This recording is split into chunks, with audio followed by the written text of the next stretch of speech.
Welcome to Nanak classes. दोस्तों, Nanak classes के YouTube channel पे आपका स्वागत है। आज है 6 सितंबर 2021 और 6 सितंबर 2021 के जितने भी most important Rajasthan current affairs के क्वेश्चन बनते हैं, आज हम उनका डिस्कस करेंगे।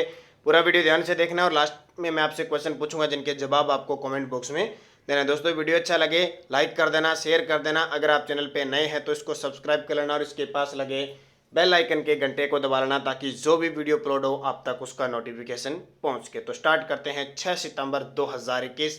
मोस्ट इंपॉर्टेंट राजस्थान, जल्दी से शेयर कर दो, वीडियो को लाइक कर दो। अगर आप चैनल पे नए हैं तो इसको सब्सक्राइब कर लो। बहुत ही इंपॉर्टेंट क्वेश्चनों की चर्चा आज हम करने जा रहे हैं। पहला क्वेश्चन देखिए, 5 सितंबर कल क्या था? 5 सितंबर राष्ट्रीय शिक्षक दिवस था और जिस भी विद्यार्थी ने राष्ट्रीय शिक्षक दिवस पर शुभकामनाएं दी उन सभी विद्यार्थियों को हार्दिक शुभकामनाएं, धन्यवाद, कोटि कोटि।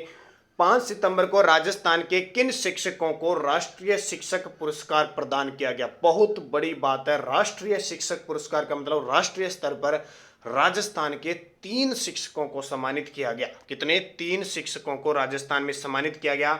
उनके नाम है, ध्यान रखना, दीपक जोशी, जय सिंह धनखड़ और अचला वर्मा। पहले मैंने आपको बताया था ना कि राजस्थान के 2 अध्यापकों को राष्ट्रीय शिक्षक पुरस्कार दिया गया, लेकिन कल 3 अध्यापकों को दिया गया।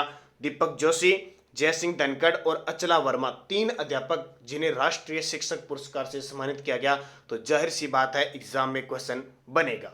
देखिए कौन कौन से थे। तो मुख्य तथ्य देखिए, शिक्षक दिवस 5 सितंबर को किसके उपलक्ष्य में मनाया जाता है? डॉक्टर सर्वपल्ली राधाकृष्णन, जो हमारे देश के प्रथम उपराष्ट्रपति और हमारे देश के दूसरे राष्ट्रपति के पद पर पहुंचे थे।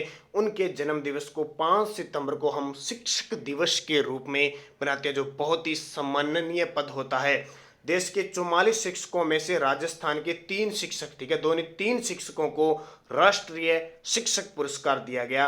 और वो कौन कौन से? तीनों नाम याद रखना, बहुत इंपॉर्टेंट है, क्वेश्चन वहां से पक्का आने वाले एग्जामों में आएगा। तो कौन कौन से? बीकानेर के दीपक जोशी, ऑनलाइन शिक्षा को बढ़ावा देने के लिए कोरोना काल में जहां 2 सालों से पढ़ाई ठप हो चुकी थी, दीपक जोशी जो अध्यापक है बीकानेर के, उन्होंने ऑनलाइन शिक्षा को इस तरह बढ़ावा दिया कि महसूस नहीं होने दिया कि ये कोरोना काल चल रहा है। एक थे जयपुर झुंझुनू के जय सिंह धनखड़, झुंझुनू के जय सिंह धनखड़ शारीरिक शिक्षक, इन्होंने तो बहुत बड़ा काम किया। इन्होंने एक अपने विद्यालय के पीछे की साइड जो कचरा पात्र वाला सिस्टम पड़ा था, यानी कचरा के ढेर पड़े थे, उनको साफ करवा के वहाँ मैदान का निर्माण किया और इतने एथलीट तैयार कर दिए कि देश विदेश में खेलने वाले इनके जो एथलीट थे वो उनका नाम रोशन किया। तो उनके जज्बे को सलाम करते हुए राष्ट्रीय शिक्षक पुरस्कार दिया जय सिंह धनखड़ झुंझुनू के। और एक है झुंझुनू की अर्चना वर्मा। कौन है? झुंझुनू की अर्चना वर्मा बिरला बालिका विद्यापीठ झुंझुनू की अध्यापिका है। इन्होंने गणित के क्षेत्र में बच्चों को इस प्रकार शिक्षा दी कि एक गणित, आपको पता है, एक गणित निरस विषय होता है, किसी को अच्छा नहीं लगता पढ़ना, लेकिन बच्चे इतने उत्सुक होकर पढ़ते हैं इनके पास कि किसको, गणित को इतना रोचक इन्होंने बना दिया। इसलिए अर्चना वर्मा जो झुंझुनू की है, अर्चना वर्मा जो झुंझुनू की है, उन्हें बिरला बालिका विद्यापीठ झुंझुनू की अध्यापिका, उन्हें राष्ट्रीय शिक्षक पुरस्कार से सम्मानित किया गया। और ध्यान रखना 2020 में हमारी एक ही अध्यापिका थी, गीता कुमारी बाड़मेर की, जिन्हें राष्ट्रीय शिक्षक पुरस्कार मिला था।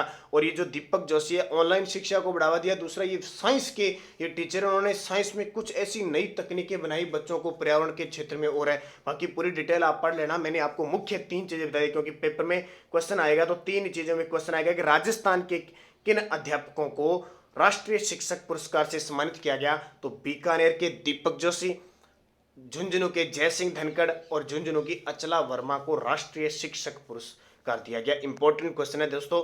जो भी विद्यार्थी अब तक टेलीग्राम से नहीं जुड़ पाए हैं, आप टेलीग्राम जरूर ज्वाइन कीजिए। Nanak classes Rajasthan current affairs नाम से टेलीग्राम ग्रुप है, वीडियो की डिस्क्रिप्शन में भी लिंक मिल जाएगा। तो वहाँ पे आपको क्या, इसकी पीडीएफ प्राप्त हो जाती है।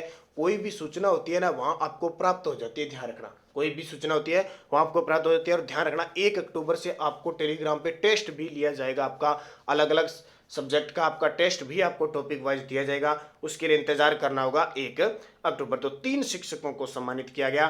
दूसरा क्वेश्चन देखिए, बहुत ही इंपॉर्टेंट, राजस्थान के पैरा बैडमिंटन खिलाड़ी कृष्णा नागर ने टोक्यो पैरा ओलंपिक में कौन सा पदक जीता है। तो ये जो पदकों की झड़ी है और पदक जो राजस्थान के खिलाड़ी लेके आए हैं, ये तो क्वेश्चन मान के चलो इतने इंपॉर्टेंट है। तो राजस्थान के पैरा बैडमिंटन खिलाड़ी कृष्णा नागर ने टोक्यो पैरा ओलंपिक में स्वर्ण पदक जीता है। भी बहुत बड़ी बात है, स्वर्ण पदक जीता है। क्योंकि आपको थोड़ा सा ये लग रहा होगा कि इस प्रकार वीडियो कैसे दिया जा रहा है, तो बस बहुत मुश्किल है। फिर भी आपको डेली रूटीन के हिसाब से करंट अफेयर्स कहीं ना कहीं कैसे न कैसे उपलब्ध करवाया जा रहा है बड़ी मुश्किल से। तो आप जरूर वीडियो को सपोर्ट करें, लाइक करें, शेयर करें। ज़्यादा से ज़्यादा, कुछ दिन की बात है, थोड़ा सा स्लाइड किस रूप से, क्योंकि आप अब जैसे कृष्णा नागर है तो मैं आपकी इनकी तस्वीर नहीं दिखा सकता, थोड़ी सी समस्या चल रही है। तो राजस्थान के पैरा बैडमिंटन, क्वेश्चन देखो कितने बनेंगे। राजस्थान के पैरा, एक तो खेल का नाम ध्यान रखना, ये पक्का आएगा। बैडमिंटन खिलाड़ी है कृष्णा नागर और टोक्यो के अंदर पैरा ओलंपिक चल रहे हैं, उसमें कौन सा पदक जीता।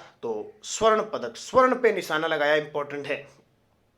तो देखिए टोक्यो पैरा ओलंपिक में जयपुर, टोक्यो पैरा ओलंपिक में जयपुर के बैडमिंटन खिलाड़ी कृष्णा नागर ने दुनिया भर में भारत का नाम रोशन कर दिया। करना ही था, स्वर्ण पदक जीता है तो करेगा।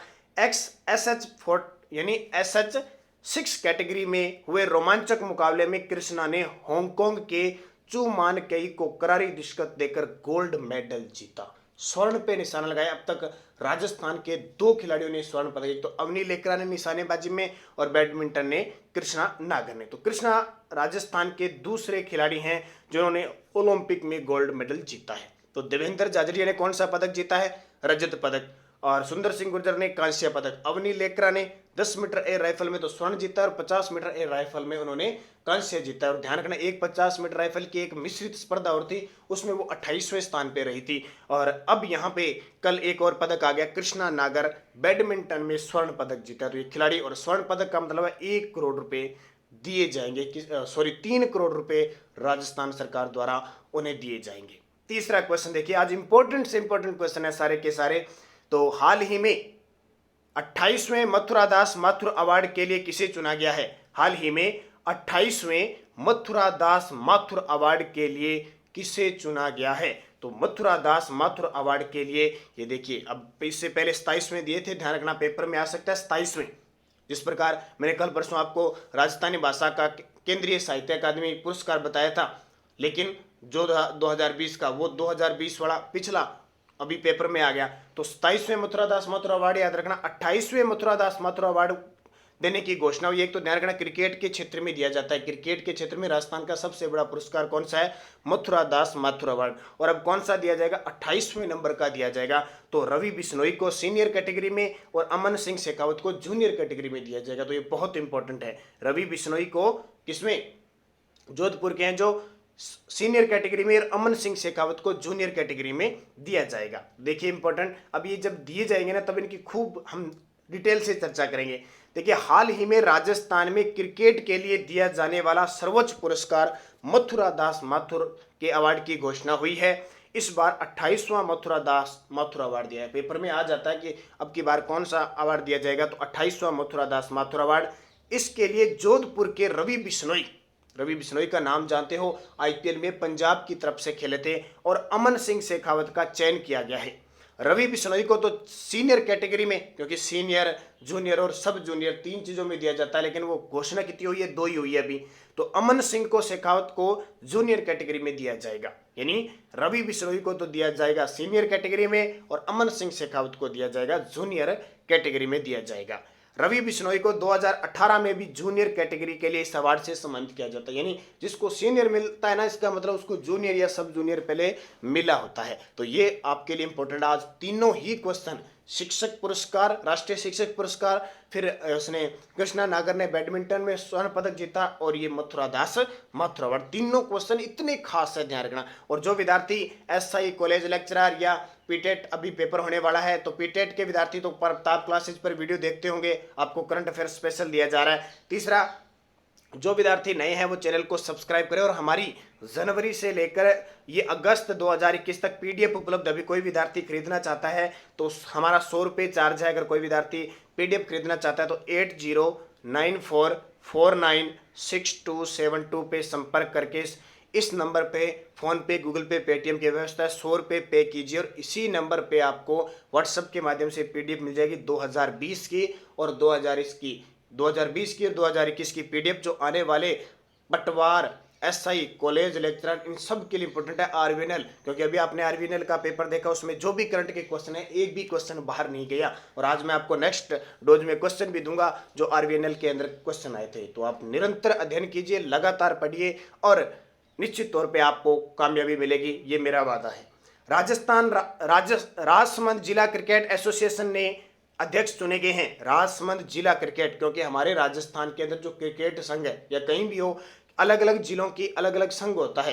तो राजस्थान जिला क्रिकेट एसोसिएशन यानी राजसमंद जिला क्रिकेट एसोसिएशन यानी राजसमंद जिला क्रिकेट संघ के नए अध्यक्ष चुने गए हैं। तो कल चुनाव हुए थे राजसमंद जिला क्रिकेट एसोसिएशन के, उसके अध्यक्ष बने सीपी जोशी।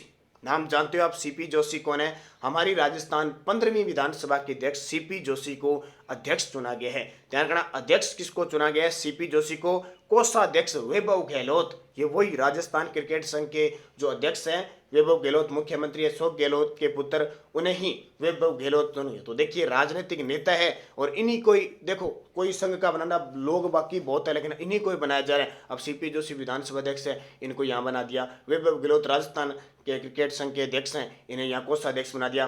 गिरिराज सनाडे को सचिव बना दिया और सुनील तापड़िया को वरिष्ठ उपाध्यक्ष बना दिया। तो ये याद रखना, डॉक्टर सीपी जोशी चौथी बार राजसमंद के जिला अध्यक्ष बने हैं। राजसमंद क्रिकेट संघ के चौथी बार अध्यक्ष बने हैं। कोषाध्यक्ष वैभव गहलोत बने हैं और सचिव गिरिराज धनाड्य बन गए और वरिष्ठ उपाध्यक्ष सुनील तापड़िया। बस दो चीजें याद रखने एक पेपर, क्योंकि एग्जामिनर आजकल ये नहीं सोच रहा कि कहाँ से प्रश्न उठाना है, कहाँ से, वो अपने मर्जी में आ गया ना वही क्वेश्चन उठाता है। इसलिए सब क्वेश्चनों को हमें कवर करना ही पड़ेगा।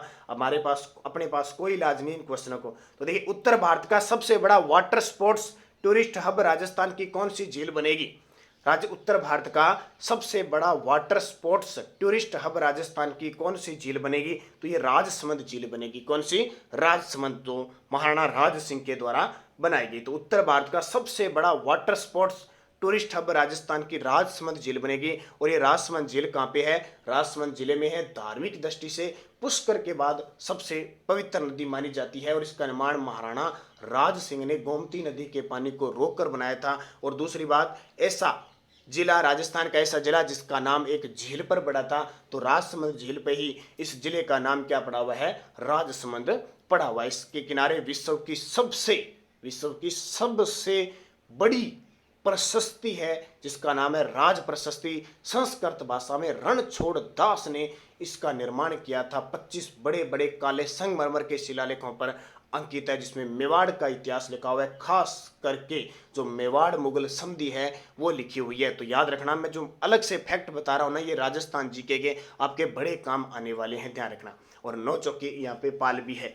अगला देखिए, हाल ही में राजस्थान सरकार ने राजस्थान परिवहन विभाग का नाम बदलकर क्या रखने की घोषणा की है? ये क्वेश्चन तो बहुत इंपॉर्टेंट है, हालांकि मैं पहले बता चुका हूं, मैं दोबारा रिपीट इसलिए कर रहा हूं क्योंकि इस सितंबर अक्टूबर में इतने एग्जाम है कि वहां से क्वेश्चन पूछेंगे। हाल ही में राजस्थान सरकार ने राजस्थान परिवहन विभाग का नाम बदलकर क्या रखने की घोषणा की है? तो इसका उत्तर हो जाएगा परिवहन व सड़क सुरक्षा विभाग। क्या रखा है?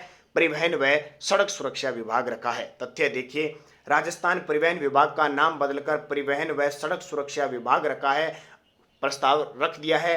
एक याद रखना, ये सड़क सुरक्षा माह 18 जनवरी से 17 फरवरी 2021 तक, यानी अब की बार जो सप्ताह बनाया जाता है ना, सड़क सुरक्षा सप्ताह, उसकी जगह माह बनाया गया। कब से कब तक? 18 जनवरी से 17 फरवरी 2021 तक बनाया गया। इस तारीख को याद रखना, पेपर में पूछा सकता है। पूरा मंथ है, देखो 18 जनवरी और एक कम करके 17 फरवरी। तो इसको याद रखना, बढ़िया तरीके से क्वेश्चन यहाँ से पूछा जा सकता है। अब कमेंट करके मुझे बताना है हमारे राजस्थान के परिवहन मंत्री कौन है? हमारे राजस्थान के परिवहन मंत्री कौन है? इतना जवाब आपको कमेंट में देना है। पिछले वीडियो का क्वेश्चन था किसे राजस्थान का नया मुख्य खेल अधिकारी चुना गया था? तो अब सभी विद्यार्थियों का सही जवाब था वीरेंद्र पूनिया। क्या था? वीरेंद्र पूनिया सभी का सही जवाब था। आप सभी को हार्दिक शुभकामनाएं। और एक क्वेश्चन अब आपके लिए छोड़ के जाता हूं, टोक्यो पैरा ओलंपिक में अवनी लेकरा ने 50 मीटर एयर राइफल निशानेबाजी में कौन सा पदक जीता है? तो ये पैरा ओलंपिक में राजस्थान के जितने भी खिलाड़ी हैं उनको अच्छे तरीके से याद करना भी, इनका जन्म कहाँ हुआ था, किस कैटेगरी में पदक जीता, कौन सा पदक जीता, इनका जिला कौन सा है, पक्के क्वेश्चन आने के चांस है। टोक्यो पैरा ओलंपिक में अवनी लेकरा ने 50 मीटर एयर राइफल निशानेबाजी में कौन सा पदक जीता? तो स्वर्ण, रजत, कांस्य या इनमें से कोई नहीं। अब मैं आपके लिए नेक्स्ट डोज लेके आया हूं, जो कल परसों 4 सितंबर को आरवीएनएल का पेपर हुआ था, उसमें राजस्थान जीके के, तो 2-3 दिनों में सारे कवर कर लेंगे किस प्रकार के क्वेश्चन आए।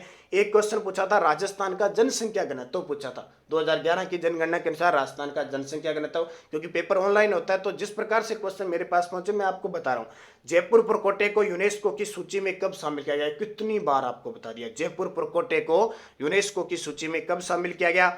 बाबा रामदेव का मेला, देखो बाबा रामदेव का मेला किस माह में लगता है? उसने अंग्रेजी माह पूछे थे, जनवरी फरवरी माह, ये बताने आपको। बाबा रामदेव का मेला किस माह में लगता है, किस अंग्रेजी महीने में लगता है, ये आपको बताना है। 2020 में साहित्य अकादमी पुरस्कार बारीक बात के लिए किसे दिया गया? ये देखो क्वेश्चन आ गया, 3-4 दिन पहले मैंने इसकी चर्चा की थी और ये क्वेश्चन आ गया। साहित्य अकादमी पुरस्कार बारीक बात के लिए किसे दिया गया? और भटनेर दुर्ग किस नदी के किनारे है? कौन सा? भटनेर दुर्ग किस नदी के किनारे है, किस जिले में है, ये भी बता देना। और झुंझुनू का अंतिम नवाब कौन था? अब ये क्वेश्चन देखो, इस प्रकार के अपवाद 4-5 क्वेश्चन आते हैं।